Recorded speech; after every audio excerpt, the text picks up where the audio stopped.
신고 아멘. 네, 자리에 앉겠습니다.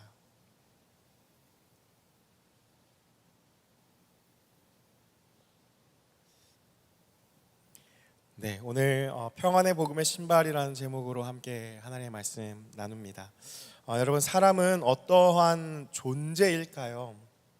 인생은요, 제 아무리 이 땅에서의 이 삶이 모든 필요한 것들이 다 갖춰져 있다 할지라도 예를 들어 뭐 돈도 많고 뭐 젊고 또 유능하고 달란트도 많고 건강하고 뭐 똑똑하고 재능이 많다 할지라도요, 아무리 크고 강하고 부족함이 없는 그러한 인생인 것 같이 보여도 그런 인생이라 할지라도 여러분, 인생의 기본적인 존재는요, 불안점 속에 살아가는 불안한 존재가 인생입니다. 왜 그런가라는 이러한 모습을 다윗이 너무나 잘 나타내는데요. 시편 9편에 있는 말씀인데, 하나님을 의지하지 않는 악인들에 대하여서 그들이 어떠한 존재인지 하나님께 간청하는 이 말 가운데 너무나 잘 나타내는 말씀이 있습니다. 우리 시편 9편 19절 20절 말씀인데요, 먼저 말씀 함께 읽어봤으면 좋겠습니다. 함께 읽겠습니다. 여호와여, 일어나사 인생으로 승리를 얻지 못하게 하시며 이방 나라들이 주 앞에서 심판을 받게 하소서. 여호와여, 그들을 두렵게 하시며 이방 나라들이 자기는 인생뿐인 줄을 알게 하소서. 여러분, 이 말씀 가운데 보시면 이 19절 말씀에 인생으로 승리를 얻지 못하게 하시며, 그리고 또 20절에 자기는 인생뿐인 줄 알게 하소서라고 나오는 이 인생 이렇게 언급되잖아요. 뭐 아담이라는 표현도 이렇게 쓰고 뭐 이쉬라는 남자를 표현할 때 이렇게도 인생을, 사람을 이렇게 표현도 하지만은 여기서 쓰인 단어가 아노쉬라는 단어예요. 어떠한 의미가 있냐면 죽을 수밖에 없는 연약한 인간, 죽을 수밖에 없는 연약한 인간을 가리킬 때 사용되는 말입니다. 아나쉬라는 동사가 약하다, 병들다, 깨지기 쉽다라는 그러한 뜻이 있거든요. 그래서 하나님을 떠난 인생은 어떠한 인생인가? 늘 불안한 인생이라는 것을, 인간의 실존의 위치를 이 다윗이 나타내고 있는 거예요. 그래서 우리의 육안으로 보기에는 막 엄청난 부가 있어요, 명예가 있어요. 정말 이 사람은 먹고 살 걱정 정말 없겠다, 모든 게 다 형통해 보인다라고 하는 사람들이 있죠. 우리가 SNS 뭐 소셜 미디어만 키면 막 그런 뭐 나타나잖아요. 뭐 이렇게 보면은 뭐 하루에 뭐 1,000만 원 쓰기 막 뭐 이런 거를 막 하는, 한때 막 유행했었잖아요. 막 그런 유튜버들도 있고, 정말 막 돈도 많고 뭔가 가족도 화목해 보이고 뭔가 다 갖춰진 것 같이 보이지만, 사실 인간의 실존적인 위치는 하나님 앞에서 어떠한 자들인가? 불완전한, 불안한 인생이다라는 거죠. 금방이라도 상하고 병들고 깨질 것 같은 연약한 인생이라는 것입니다. 그렇다면 하나님을 의지하는 사람들은 어떨까? 이사야 26장 3절 말씀 우리가 한번 좀 들어봤을 수 있는 말씀인데요, 이렇게 이야기를 합니다. 함께 읽을게요. 주께서 심지가 견고한 자를 평강하도록 지키시리니 이는 그가 주를 신뢰함이니이다. 하나님을 향한 신뢰, 그 확신의 마음이 심지, 그 심지가 견고한, 버티다, 단단히 세우다, 지탱하다, 그 하나님을 향한 그 신뢰의 마음이 견고한 사람, 강하게 버티고 있는 사람, 딱 세워져 있는 사람, 지탱하고 있는 사람, 결코 흔들리지 아니하도록 굳게 그 마음을 딱 하나님께 두고 있는 자의 결과는 어떠한가? 주께서 지키시리니 그 결과는 평강의 평강으로, 평강하고 평강하도록. 원어는 샬롬이에요. 두 번 강조는 엄청난 강조의 의미가 있죠. 완전한 평안을 의미합니다. 결코 깨뜨릴 수 없는 완전함, 그 평안이라는 것이죠. 조금도 불안하지 않는 상태라는 것입니다. 여러분, 원래 우리를 지으시고 우리를 다스리시는, 우리를 향하신 하나님의 마음은 어떠한가? 예레미야 29장 11절의 말씀에서 이렇게 이야기하는데요, 이 말씀도 같이 한번 읽어볼게요. 시작. 여호와의 말씀이니라, 너희를 향한 나의 생각을 내가 아나니 평안이요 재앙이 아니니라, 너희에게 미래와 희망을 주는 것이니라. 여러분, 하나님께서 우리를 지으시고 우리를 향하신 마음은 어떠한 마음이냐면 우리를 불안불안하게 하고 공포심을 불어넣고 그래서 하나님을 막 두려운 마음 때문에 쫄아서 살고 이런 마음이 아니라 하나님이 원래 우리를 향한 마음은 평안이다라는 것이죠. 늘 우리가 평안 가운데 있기를 원하시는 것이고 우리에게 평안을 주시는 분이 하나님이라는 것을 이 예레미야의 말씀을 통해서 말씀하십니다. 이러한 평안이 어디에서 오는가? 바로 예수님에게서부터 온다라는 것이죠. 여러분, 그래서 우리 인간의 실존 우리가 잘 보아야 합니다. 우리가 육안으로 보기에는 뭔가 되게 멀쩡해 보여요. 다 괜찮아 보여요. 그런데 그게 결코 인간의 실존이 아니라는 거예요. 영적인 눈을 들어서 봤을 때에 다 갖춰진 것 같고 아무런 걱정 근심 없는 것 같지만 늘 불안불안한 거예요. 언제 깨질지 모르는, 언제 병들지 모르는 것이 인간의 존재라는 것이죠. 여러분, 그래서 바울이 계속해서 우리에게 얘기하고 있는 이 전신갑주를 취하라라는 것을 오늘 세 번째 시간으로 평안의 복음의 신발에서도 예수님으로부터 오는 이 평안을 얘기하는 것을 볼 수가 있습니다. 오늘 본문 말씀을 세번역 성경으로 좀 가져왔는데요, 뭐라고 얘기를 하느냐? 발에는 평화의 복음을 전할 차비를 하십시오라고 얘기하는 것을 볼 수 있죠. 계속 우리 몸 신체 부위에 입어야 될 갑옷을 이야기하면서 이 발을 얘기하는데 발에는 평화의 복음을 전할 차비, 그러한 준비를 하라라는 거예요. 근데 그냥 복음이 아니라 평화의 복음이라고 쓰는 것을 볼 수가 있죠. 여러분, 복음이 무엇입니까? 복음, 우리를 만드신 분이 하나님이시죠. 우리를 만드신 이유는 무엇일까요? 왜 만드셨지? 인간의 존재의 근원, 늘 항상 우리가 고민되는 그 질문 있잖아요. 그 이유는 오직 하나님만을 경외하면서 하나님만을 경배하며 하나님을 기뻐하고 하나님이 원하시는, 하나님이 기뻐하시는 아름다운 일들을 위해서 우리를 만드셨다라는 거예요. 그게 이유예요. 그게 목적이고. 여러분, 그래서 우리의 삶은 어떠한 존재냐? 하나님 중심으로서 늘 항상 살아가도록 우리를 지으셨다라는 것이죠. 그런데 우리는 항상 이렇게 살아갑니까? 그렇지 않죠. 그러지 못하고 있는 것이 우리 현실입니다. 우리는 우리 자신이 하나님이 되어서 나 중심적으로, 자기 중심적으로 내가 기준이 되어서 나의 만족과 유익을 위해서 내 기분이 좋으면 좋은 것이고 내 기분이 나쁘면 악한 것이라는 기준조차 나에게 두면서 살아가죠.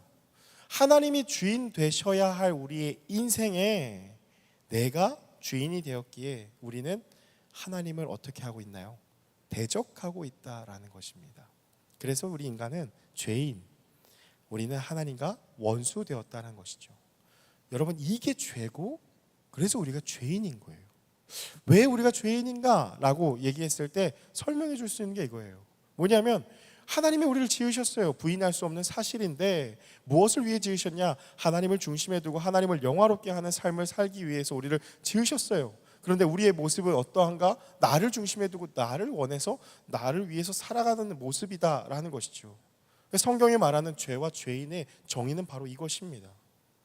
예수님이 하신 일들은 무엇이죠? 이게 복음인데 이 원수된 관계를 예수님이 회복시키시기 위해서 우리를 위해 오신 것이고 예수님이 하신 일은 이 원수된 관계를 회복시키신 일이 바로 복음, 예수님이 하신 일이다라는 거예요. 그래서 여러분, 바울이 이 에베소서를 쓰면서 전신갑주에 대해서 얘기하기 전에 2장 13절에서 18절 말씀에 이렇게 복음에 대해서 설명하는 것을 볼 수 있습니다. 한 절 한번 같이 보시면요, 이제는 전에 멀리 있던 너희가 그리스도 예수 안에서 그리스도의 피로 가까워졌다라는 표현이 있죠. 13절에. 그리고 14절 말씀 보여주시면 그는 우리의 화평이신지라. 예수님이 평화라는 거예요. 왜? 둘로 갈라졌던, 우리가 원수되었던, 막힌 담이 있었던 이 둘로 하나를 만드사, 하나로 우리를 만드셨다. 원수된 것과 중간에 막힌 담을 자기 육체로 허시고, 그리고 15절 말씀 보시면은 법조문으로 된 계명의 율법을 폐하셨으니 이는 둘로 자기 안에서 한 새 사람을 지어 또 뭐라고요? 화평하게 하시고, 16절 또 십자가로 이 둘을 한 몸으로 하나님과 화목하게 하려 하심이라. 여러분, 끊임없이 계속해서 반복되어지죠. 화평, 화목, 원수되었던 관계를 예수님이 깨셨다라는 것을 나타나시죠. 또 17절의 말씀에 또 오셔서 먼데 있는 너희에게 평안을 전하시고 가까이 있는 자들에게 평안을 전하셨으니 18절 말씀 이는 그로 말미암아 우리 둘이 한 성령 안에서 아버지께 나아감을 얻게 하려 하심이라.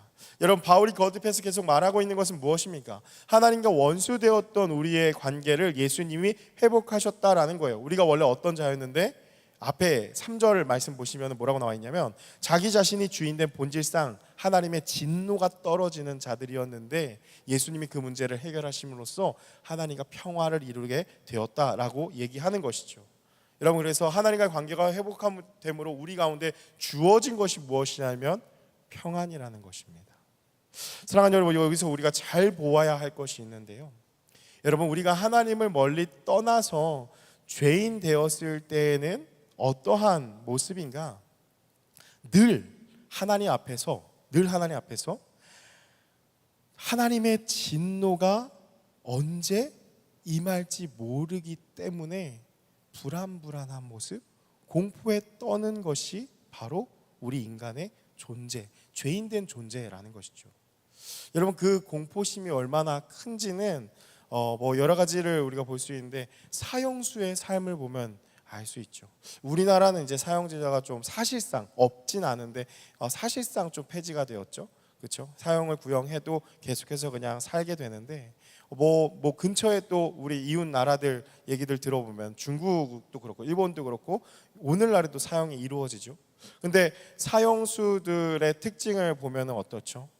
담담한 것 같은데 괜찮은 것 같은데 언제 내가 끌려가서 죽을지 모르는 불안이 늘 자리 잡고 있으니까 그리고서 이제 언제 너는 죽는다라고 딱 그 결정이 됐을 때 어떻다고 해요? 여러분 들으신 적 있어요? 별의별 모습이 다 나타난다고 해요. 왜요?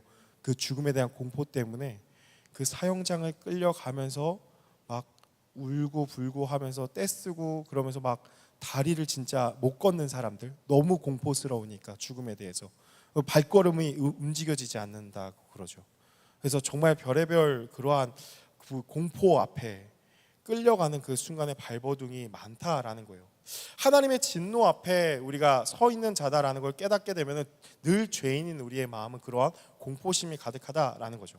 그런데 하나님을 가까이 하게 되었을 때는 어떤가? 평안이 있다라는 것이죠. 왜요? 하나님과의 관계가 회복되었기에 관계 안에서 오는 평안만을 이야기하는 것이 아니라 평안을 전하시려고 아까 에베소서 말씀과 같이 우리 인생 자체에 참된 평안이 오게 된다라는 것입니다. 하나님이 주신다라는 것이죠. 여러분 그래서 바울이 로마서 5장 1절 말씀에 우리에게 말하고 있는 평안이 있어요. 뭐라고 얘기를 하느냐? 자막을 통해서 함께 읽어보겠습니다. 시작. 그러므로 우리가 믿음으로 의롭다 하심을 받았으니 우리 주 예수 그리스도로 말미암아 하나님과 화평을 누리자.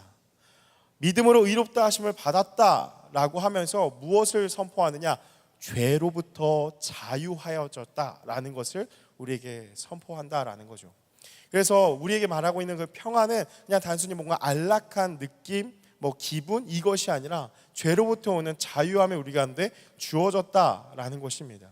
하나님과의 관계 안에서 오는 그 내적인 안정감을 말하고 있다라는 것이죠. 왜 그런가? 여러분 단순해요. 왜 그러냐? 사람이 죄를 짓고 살면은 여러분 마음이 편합니까? 죄 지어 본 적 있으세요? 작은 거라도 왜 그렇잖아요. 우리가 막 거짓말로 부모님께 어렸을 때 막 그 하잖아요. 거짓말 해요. 나 지금 뭐 누구랑 놀고 있어. 그렇게 놀고 있지 나. 뭐 공부하고 있어. 그러면서 언제 들어갈게 말이면서 하잖아요. 그 마음이 어떻죠? 마음이 조마조마하죠. 걸리는 거 아니야? 그랬는데 놀고 있다가 그 장소에서 엄마 아빠랑 딱 만나면 어떻게 돼요? 이제 막 머리가 쭈삣쭈삣 서는 거죠. 죄 지으면 우리의 마음이 편치 않다라는 거예요. 여러분 그 누구나 다 그렇죠. 그래서 실제로 그 들은 얘기가 있었어요. 어떤 인터뷰 그 들었던 얘기가 우리 어깨 형님들 있잖아요. 뭐 조폭 이렇게 하시는 분들, 깡패 이렇게 하시는 분들 보면은 그분들의 특징이 있습니다. 어떤 특징이 있죠? 늘 항상 사우나를 좋아하세요. 그래서 항상 저도 얼마 전에 사우나 갔다가 이렇게 온몸에 그냥 요즘에 패셔너블하게 하는 문신 그런 거 말고 진짜 막 용이 그려져 있고 막 온몸에 막 그런 거 갖고 계신 분들 있잖아요. 한 분씩은 꼭 계세요. 가면은 그렇죠? 근데 또 생긴 건 되게 순하게 생기셨는데 그런 거 갖고 계세요. 사우나를 좋아하죠. 그리고 또 명품을 좋아한다고 하죠. 진짜 명품 좋아합니다. 우리 권사님 중에 이제 옷 수선하시는 권사님 계신데 그 단골 고객 중에 그 얘기를 들었어요. 그 어깨 형님들 옷 이렇게 수선해 주시는데 정말 막 이탈리아 뭐 수제 몇백만 원짜리 수트 같은 거 막 그렇게 입고 다닌다고 해요. 뭐 기본적으로 차나 막 벤츠 이런 거 끌고 다니겠죠. 근데 어떠한 심리가 그 안에 있냐면은 죄를 지니까 마음이 어떻죠? 사람 망심이 불편한 거예요. 그러니까 은연중에 표면적으로 나타나는 게 자꾸 씻는 거죠. 자꾸 몸을 씻으면서 뭐 청결하게 하고자 하는 것도 있는데 마음에 캥기는 게 있으니까 계속 몸을 씻는 거예요. 그러면서 사우나를 계속해서 다니고 그리고 명품으로 자기의 몸을 가립니다. 그 안에 내면에 그 죄책감, 그 마음 가운데 캥기는 마음이 드러나지 않도록 가리는 그 심리가 그 안에 반영되어 있다라는 것을 듣게 되었어요. 여러분, 죄를 지면 어떻죠? 이렇게 마음이 편치 않다라는 거예요. 그런데 이 정죄감이 사라지게 되면 어떻게 되죠? 자유하다라는 거죠. 그래서 여러분, 복음을 오늘 이 바울이 설명할 때 그냥 복음이라고 얘기하지 않고 평화의 복음이라고 얘기하는 그 이유가 무엇이냐면 복음으로 말미암아 우리가 모든 정죄감에서 우리를 모든 죄에서 자유하게 하신 것을 우리가 경험하게 되니까, 받게 되니까 어떻게 돼요? 우리 마음 가운데 참된 평안이 있다라는 것입니다. 내가 주인된 삶에서 회개하여서 돌이켜서 하나님을 나의 주인으로 모시며 하나님의 주권, 다스리심, 하나님의 선하심 늘 항상 신실하게 그분의 아름다운 뜻대로 행하심을 우리가 신뢰하면서 내 모든 삶의 말과 행동, 생각 등을 하나님의 뜻하신 대로 살아가는 그 복음을 내가 고백하게 되니까 위로부터 부어주시는 평안이 우리의 삶 가운데 임한다라는 것이죠. 여러분, 그래서 이 평안은요, 우리가 그냥 죽고 난 다음에 죽으면 편안하지, 왜 그런 말 있잖아요. 무덤이 제일 고요하다고. 시끄럽지 않고 고요하죠. 평안하다라는 걸 우리가 그렇게 생각해서 죽으면 자꾸 오게 되는 평안을 생각하는데 그렇지 않고요, 지금 이 땅을 살아가면서도 누릴 수 있는 것이죠. 왜요? 하나님께서는 우리에게 평안을 주시고 그 참된 평안 안에 거하면서 살아가기를 원하시기 때문입니다. 그렇다고 왜요? 바울이 오늘 전신갑주를 입으라고 하면서 이 평화의 복음의 신발을 신으라고 말하는 것인가? 여러분, 우리가 어떠한 상태에 있다고 했죠? 영적 전쟁의 상태에 우리가 있다고 계속해서 나누고 있죠. 마귀가 우리를 향하여 행하는 공격이 바로 무엇이냐면 평안을 깨는 것, 그것이 영적 공격이기 때문입니다. 그래서 우리가 영적인 눈을 들어서 우리의 삶에 당면한 모든 삶 속에서 여러분 살아가면서 한 주간 동안 삶의 모든 자리 가운데서 이것을 볼 수 있는 영적인 눈이 있으셔야 돼요. 여러분, 영적 전쟁이었고 노골적으로 하나님을 막 대적하는 일들에서만 일어나는 게 아니에요. 바울이 계속해서 얘기하고 있잖아요. 우리가 지난 시간에도 함께 정죄감 뭐 이런 것들 같이 나누었잖아요. 우리의 마음 가운데 찾아오는 오늘의 그 마귀의 어떤 공격의 포인트는 무엇이냐면 우리 마음 가운데 하나님은 늘 항상 평안을 주시고 평안을 삶을 살아가기를 원하시는데 마귀는 바로 이 평안을 깬다라는 거예요. 그래서 막 표면적으로 드러나는 어떤 하나님의 이름을 대적하는 일들이 막 전적 전쟁인 것이 아니라 우리가 하나님의 이름을 높이지 못하도록, 우리가 전심으로 하나님의 주되심을 선포하지 못하도록, 원래 우리를 지어주신 하나님의 목적은 하나님을 찬양하며 하나님을 높이며 그 안에서 예배하면서 자유함을 얻고 늘 항상 우리의 마음이 평안한 것이, 그것이 하나님께서 우리를 지은 바 된 목적이고 우리의 원래 삶인데 이것을 못하게 만들어 버리는 것이 마귀의 공격이라는 것입니다.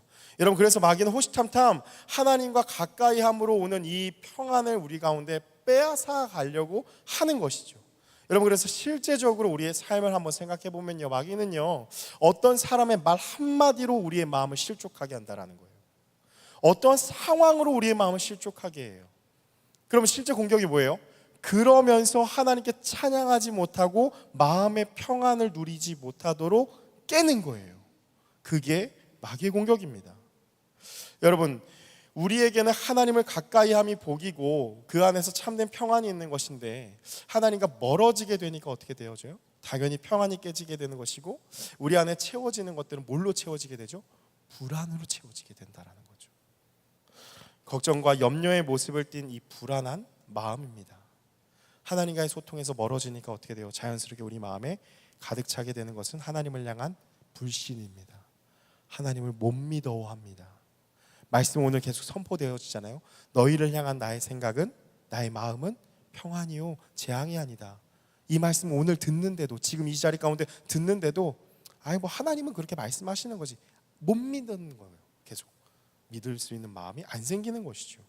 여러분, 성경이 말하는 이 평안과 불안의 개념을 우리가 잘 이해해야 우리의 삶에 참된 평안을 누릴 수 있는데요. 시편 4편 1절의 말씀을 우리 같이 함께 읽어보기 원합니다. 이곳에서 나타나는 한 문장 안에 들어가 있어요. 우리 같이 함께 읽겠습니다. 시작. 하나님, 내 의에 하나님이여 내가 부를 때에 응답하소서. 곤란 중에 나를 너그럽게 하셨사오니 내게 은혜를 베푸사 나의 기도를 들으소서. 여러분, 말씀 보시면은 뭐라고 다윗이 기도를 하냐면 곤란 중에 나를 너그럽게 하셨사오니 라고 하는 표현이 나타나죠. 여기서 곤란이라고 하는 것은 짜르라는 단어예요. 이 짜르라는 단어는 고통, 슬픔, 고생, 그리고 비좁은 이런 의미가 있어요. 원어의 의미는 묶다, 붙잡다, 포위하다라는 이러한 단어에서 파생된 단어예요. 무엇인가에 묶여있고 포위되어져 있는 것이죠. 그 고난은, 이 곤란이라고 하는 고난은 어떠한 의미가 있냐면 협소하다라는 개념이 있다라는 거예요. 이게 성경이 말하는 고난이에요. 묶여있고 붙잡고 있고 또 한 장소 안에 수많은 사람들이 포위되어 있으니까 어떻죠? 답답해서 견딜 수가 없죠. 비좁은 거예요. 여러분, 그렇게 생각하시면은 조금 더 우리가 이해하기가 좋아요. 요즘같이 더운 날에, 여러분 오늘도 그 대중교통 타고 오셨잖아요. 요즘같이 더운 날에 아침에 또 저녁에 출퇴근하면서 여러분 지하철을 탄다고 생각해 보세요. 아침 출퇴근, 저녁 출퇴근 시간 어떻죠? 제가 말씀드렸죠? 이러고 탄다고. 인천에서 그 금호동 왔다 갔다 하면서 그 아침 시간에 가잖아요. 정말 이러고 타야 돼요. 어떻게 돼 있죠? 내 앞에, 뒤에, 양 옆에 수많은 사람들이 밀집되어져서 비좁은 거예요. 발 한번 이렇게 좀 닿기도 어려워요. 내가 움직이면 막 사람들 부딪히니까. 그러한 모습인 거죠. 여러분, 근데 하나님이 행하시는 구원은 무엇이냐면 곤란 중에, 그리고서 바로 나타나는 말이 뭐냐면 나를 너그럽게 하셨사오니. 이 너그럽다는 단어가 라하브라는 단어인데요. 어떠한 뜻이냐? 넓게 하다, 공간을 만들다, 넉넉하게 하다, 이런 뜻이에요. 그래서 우리가 아까 얘기한 대로 그 지하철이요, 여러분 오늘같이 조금 이제 주말에는 사람이 별로 없고 하잖아요. 오늘같이 딱 탔는데 사람이 별로 없어서 자리도 넉넉하고 진짜 밖은 더운데 시원한 그 지하철 안으로, 에어컨 빵빵한 그 지하철 안에 딱 들어가면 어떻죠? 들어가는 순간 이 마음이 풀리죠. 숨이 쉬어져요. 살 것 같다. 곤란과 너그럽다라는 이 단어가 한 문장에 있으면서 평안과 불안, 이 의미를 우리에게 설명하고 있는 거예요. 여러분, 영적 전쟁 가운데 마귀의 공격이 무엇인지 보이십니까? 여러분, 마귀는요, 우리를 하나님과 멀리 떨어뜨려 놓으면서 우리 마음 가운데 무엇을 심어준다고요? 이 불안한 마음을 어떻게 해요? 비좁게, 빽빽하게, 그 마음에 수많은 걱정과 염려거리들을 막 집어넣는 거예요.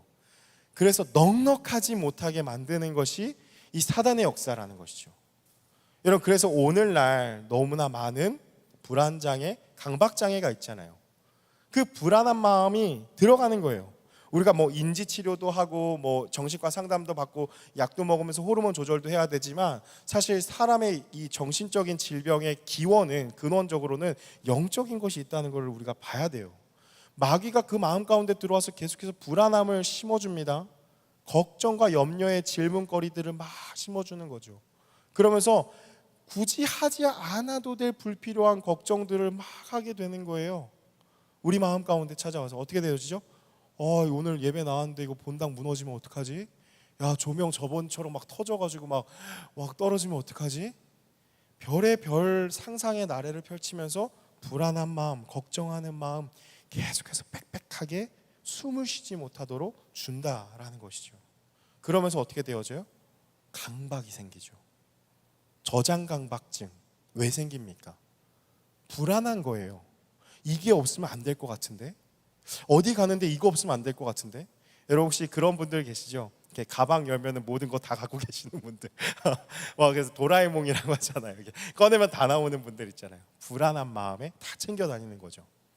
그러면서 그게 심해지면 어떻게 돼요? 강박이 되어져요. 집안에 온갖 쓰레기들 막 다 넣으면서 그것도 불안한 거예요. 저장감각도 그 마음 가운데 가득한 것이죠. 과잉적으로 대응한다는 것이죠. 여러분 실제로 우리나라의 젊은 세대 안에 많이 있는 정신질환 중에 하나가 정신적 과잉 활동 증후군이라는 글을 봤어요. 주중에. 여러분 쉽게 말해서 뭐냐면요, 가만히 있지를 못하는 병이에요. 여러분 잘 생각해 보세요. 우리 가운데도 많습니다. 쉬는 시간에도, 자려고 누워도 해야 할 일, 오늘 있었던 일들이 계속 머릿속에 떠오르는 거예요. 그리고 생각하게 되고, 또 앞으로 해야 될 일 어떻게 해야 될지 막 생각하게 되고, 아무것도 하지 않고 가만히 있으면 어떤 마음이 들죠? 죄책감이 올라옵니다. 시간 낭비하는 것처럼 게으르다고 생각되어지면서 막 죄책감이 올라와요. 그러면서 우리가 소셜 미디어를 막 보면 어때요? 다른 사람들을 막 비교하게 되죠. 그러면서 마음에 불안한 마음이 확 싹듭니다. 나는 뒤처지는 것 같아요. 저 사람은 막 젊은 날에 뭐 여러 가지 펀드도 하고 막 주식도 하고 비트코인도 하고 하면서 막 노후를 준비하는 것 같아요. 연금도 하면서. 근데 나는 지금 뭐 하고 있지? 막 이러한 마음의 불안함이 막 싹트기 시작하고 그 불안으로 빽빽해지게 된다라는 것이죠. 뭔가 바쁘게 우리가 살아가야 한다는 강박을 가지고 살아간다라는 거예요. 그래서 젊은 세대 안에 진짜 이게 많대요. 정신적 과잉 활동 증후군. 뇌가 쉬지를 못하는 거예요. 불안해서. 여러분 스스로 바쁘다고 혹시 입버릇처럼 말하면서 살아가시는 분들이 있으면 잘 들으셔야 됩니다. 여러분 진짜 바쁘십니까? 제가 항상 누가 이렇게 바쁘다고 얘기하면 웃거든요. 속으로 그 마음이 있는 거예요. 진짜 바빠? 여러분 한번 잘 생각해 보세요. 스스로에게 질문해 보세요. 진짜 여러분 삶이 바쁘십니까? 마음이 바쁜 것이죠. 아니 실제로 스케줄이 바쁠 수 있어요. 정말 바쁘게 할 수 있어요. 근데 그런 자신의 삶의 시간표를 누가 만들었냐라는 거예요. 자신 스스로가 강박적인 그 생각이 스스로를 바쁘게 시간표를 짜서 만들어버리죠. 왜요? 정신적 과잉 활동 증후군 때문에. 쉬면은 내가 죄를 짓고 있다는 죄책감 때문에, 다시 말하면 불안하기 때문입니다. 여러분 불안으로 빽빽해지는 거예요, 마음이. 그러니까 우리의 삶의 시간표가 실제로 그렇게 나타난다라는 것이죠. 지금 그렇게 살지 않으면 미래에 대해서 불안하기 때문입니다. 결과적으로 이러한 삶에 어떻죠? 평안이 없다라고, 여유 공간이 없잖아요. 빽빽한 모습이다라는 거죠. 어떻습니까? 하나님은 우선순위에서 멀어집니다.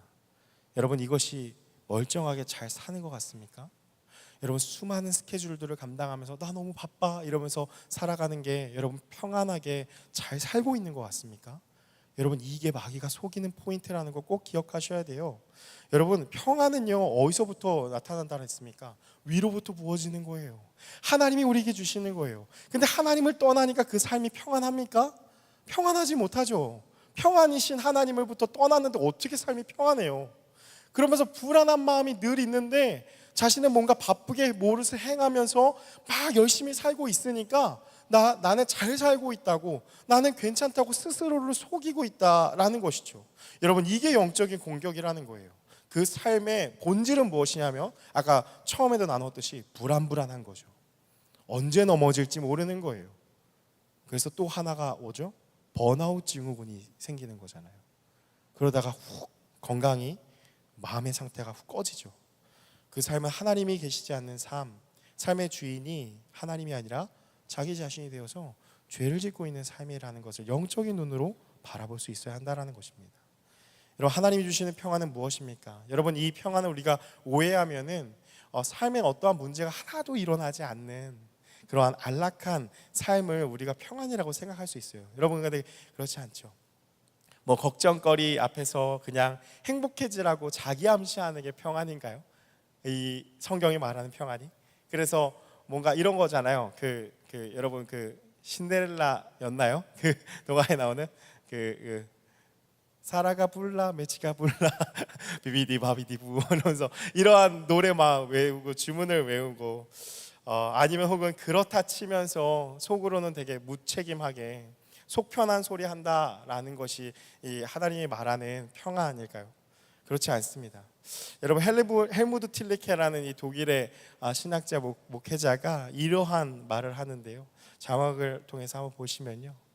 하나님의 평안은 씨름과 유혹이 없는 안식처가 아니라, 잘 보셔야 돼요. 하나님의 평안이 뭐냐면은 우리의 삶에 씨름과 평안, 그 유혹이 없는, 아주 막 아무것도 걸릴 것이 없는 안식처가 아니라 예수님께서 워낙 강하시기 때문에 더 격렬해지는 싸움이다라는 거예요.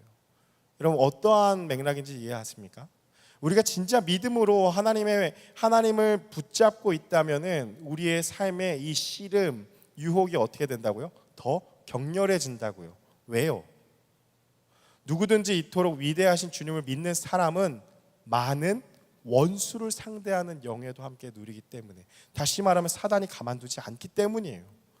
여러분 영적 공격이 많다라는 것은 내가 그만큼 하나님 앞에서 살아가고자 하는 믿음을 더 붙잡는다는 의미예요. 그런데 반대로 여러분의 삶이 지금 평안하다고, 아무런 기도 제목이 없고 잘 살고 있다고 생각하신다면 진짜 하나님을 붙잡는 믿음으로 오는 평안일 수 있지만 사실 이미 마귀에게 잠식되어져서 내 마음에는 온통 불안으로 빽빽한데 예레미야에서 말하는 거짓 선지자들 같이 평안하다를 겉으로 외치고 있는 모습이다라는 것이죠. 여러분의 삶에 아무런 문제가 없다면 이런 것들을 꼭 생각해 봐야 한다라는 것입니다. 여러분 그래서 하나님의 평안은 아무런 문제 없는 삶이 아니라 지금 내 앞에 당면한 상황에 여전히 많은 문제가 있어요. 순간순간 불안하게 되는 많은 걱정과 염려가 찾아오지만 그것들로 어떻게 해요? 내 마음을 빽빽하게 채우지 않는 것이 하나님이 주시는 평안, 비좁게 하지 않는 것이 평안이라는 것이죠. 어떻게 가능합니까? 여러분 그게 믿음입니다. 강하신 주님을 향한 그 신뢰가 우리에게 평안을 주시는 것이죠. 하나님이 계시기 때문에 괜찮습니다. 내 지금 삶의 모든 게 다 무너져요. 막 눈앞에서 집안에 빨간 딱지 붙으면서 가압류가 걸리고 경제적으로 다 무너지고 다 모든 걸 잃게 돼요. 근데 어떻게 평안하다고 외칠 수 있습니까? 하나님을 향한 신뢰가 있기 때문에.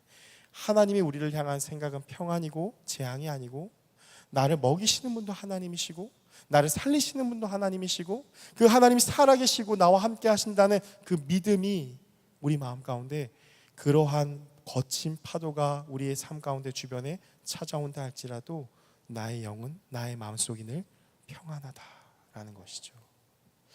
사랑하는 여러분, 말씀을 마무리합니다. 여러분 오늘 바울은요 이러한 영적 전쟁 앞에 우리에게 뭐라고 말하느냐? 평안의 복음의 신발을 신으라고 얘기합니다.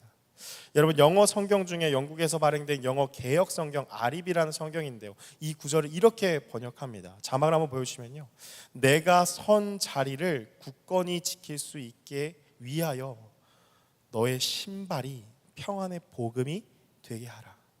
우리가 영적 전쟁 가운데에 굳게 서서 그 자리를 지킬 수 있게 하기 위해서는 이 평안의 복음으로 우리 안에 가득해야 한다라는 것이죠. 그래야지 원수들의 공격에서 우리가 넘어지지 않고 두 발을 딱 굳게 딛고 서서 지킬 수 있다라는 것이죠.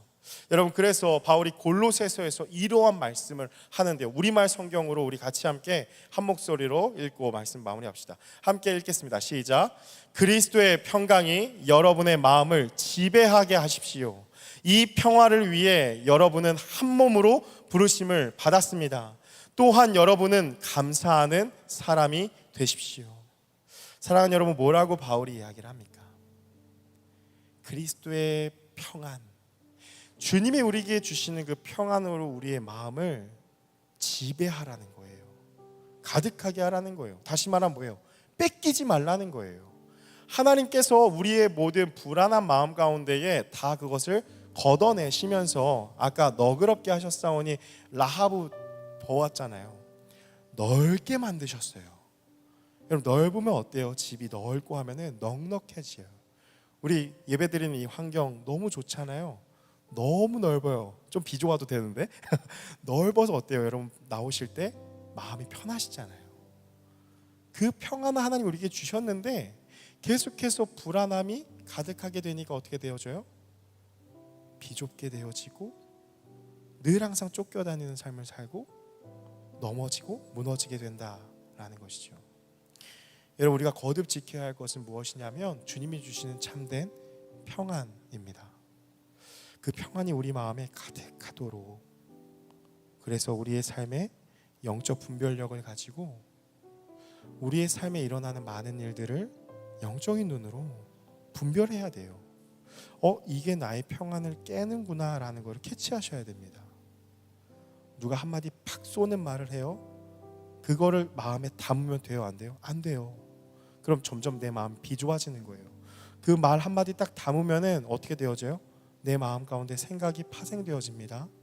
불안한 마음, 걱정되는 마음, 염려하는 마음, 화나는 마음, 비좁게 마음이 가득 차게 되는 것이죠.